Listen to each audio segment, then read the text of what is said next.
C'est avec grand plaisir que je prends la parole aujourd'hui au nom des partenaires techniques et financiers du projet de la Dorsale Nord, à savoir la Banque africaine de développement,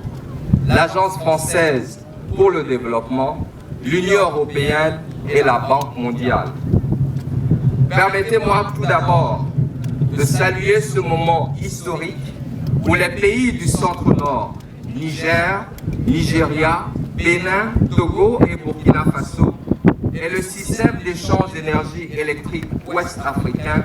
communément appelé WAP, sous la direction stratégique de la CEDEAO, s'engagent dans la construction de cette interconnexion régionale qui fait partie des projets prioritaires et stratégiques de la CEDEAO dans le cadre de l'intégration des pays sur le plan énergétique. Cette première transaction garantira que la ligne, d'une valeur de près de 600 millions de dollars US, soit environ 350 milliards de francs CFA, sera utilisée dès sa mise en service. Du secrétariat de l'EEA et avec le soutien de leurs partenaires au développement, les pays préparent actuellement cette première transaction dans laquelle les entreprises du Niger, du Burkina Faso, du Bénin et du Togo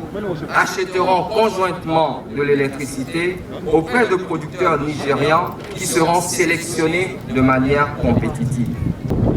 600 localités, dont 432 en République du Niger et 180 au Burkina Faso. Au titre de ce projet, tous les aspects environnementaux et sociaux, en passant par les dédommagements, les réinstallations,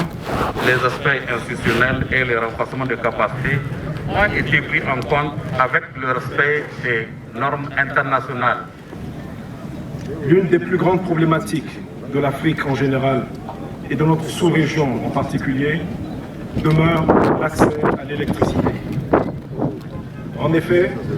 près de 600 millions d'Africains, dont 180 millions vivant dans l'espace CEDEAO, n'y ont pas accès. Le projet WAP Dorsale Nord qui nous réunit aujourd'hui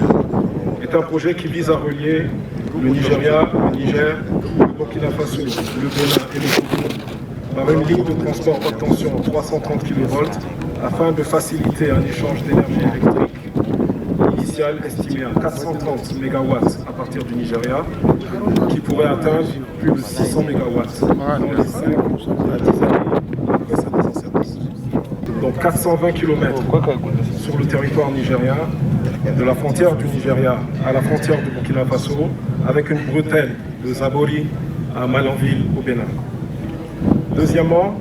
la construction ou l'extension de 5 postes ainsi que l'installation de systèmes de contrôle et d'acquisition des données